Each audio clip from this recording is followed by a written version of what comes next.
So a lot about Pete Hegseth's nomination. This story comes from Can I tell IB you Times. a joke I saw online that I thought was amazing? Yes, you have to. So Hegseth is one of the things he said was, if I get put in place, I'll stop drinking or whatever is what they said. And a couple of people were like, holy shit, that's the most alcoholic thing I've ever heard. But one person said the best thing. I saw this as a tweet. They said he's a DUI hire. I was like, that's fucking amazing.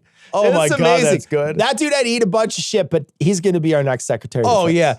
The thing is, like, the shit that he ate was the most legitimate shit too. Yeah. Oh, it was amazing, dude. Like the most. So like, it's amazing. Elizabeth Warren takes it to him. So, I mean, a lot of people took it to him. So this story, though, is from IB Times. And this is Elizabeth Warren uses Hegseth's own words to call out sudden about face on women to the military. Senator Elizabeth Warren went on attack against Donald Trump's defense secretary nominee Pete Hegseth about his comments about women in combat during his confirmation hearing in front of the Senate Armed Services Committee. She repeatedly quoted from him past interviews and his writings when he said that women do not belong in combat roles. When Hegseth kept dodging and admitting to his past interviews, an exasperated Warren shot back, "We've got the video. We're happy to show it." She went on to say his supposed change of views, and I love this so much. "I've heard of deathbed conversions, but this is the first time I've heard of a nomination conversion." Amazing. It's amazing. Mwah. It's so good. Amazing. One of my favorite parts was our senator, Tammy Duckworth, was grilling this man. Now, if you don't know who Tammy Duckworth is, she's a woman who lost most of one leg or both legs, I'm not sure, while she was on active service. So she's injured in war.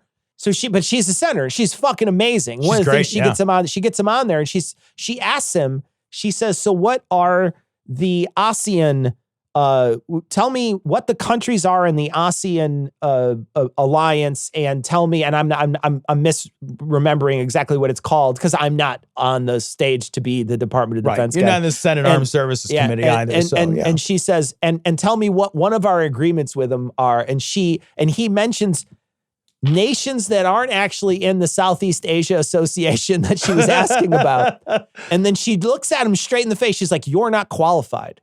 Like, you're just not qualified. You don't know anything about what you're talking about. Yeah. Like, you don't know.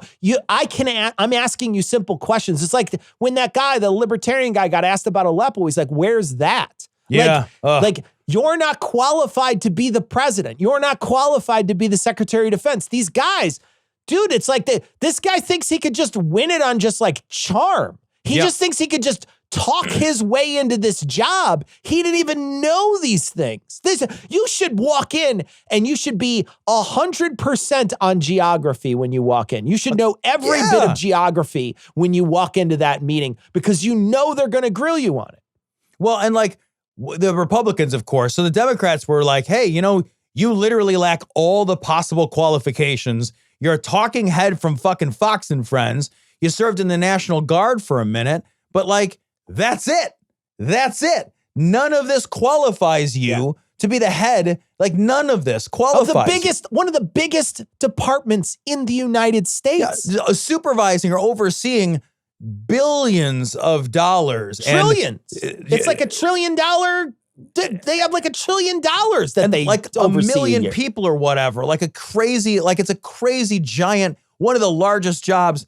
And like the Republicans who were fucking throwing out softballs, this one Republican, Cecil, just to give you an example of the difference, I heard his thing and he's like, "How many bullets fit in a standard issue, this, that, or the other thing gun?" And the guy's like, 15 in the fucking magazine or whatever, and 1 in the pipe or whatever the fucking answer was. Doesn't matter. It's a stupid fucking question. That has, whether the guy has shot a particular gun or not and knows a thing about that gun is literally the least important possible thing you could know to take this job. It means nothing at all. It is unimportant, aggressively so. But it's fucking, what it was this fucking chest-thumping, ultra-masculine bullshit, right? "Oh, there, that guy's a warrior. He's a warrior, knows how to shoot guns. He doesn't need to respect women. He doesn't need to, it doesn't matter that he once was heard saying we should kill all the Muslims. That's none of that's important. And he has like a crusader tattoo or whatever. Yeah. Like literally somebody who thinks less of 51% of our population and an entire, like one of the world's largest religious groups. Like, this is a horrible choice. And he's a fucking drunk. His own mother wrote a letter about how he treats women like shit. Yeah. His own mom, dude. Dude, this guy's a fucking disaster. He's awful, but he's gonna get in. You know he's gonna get past. You know he's gonna get past. But it's so fucking just mortifying that guy will be our Department of Defense guy. Ugh, it's mortifying. It's so depressing and like embarrassing. Yeah. Like it's so like all of this feels so internationally embarrassing. Like I feel like I want to like fly over to like serious countries and be like, I'm sorry, man. I'm sorry. Yeah. We shouldn't have done this.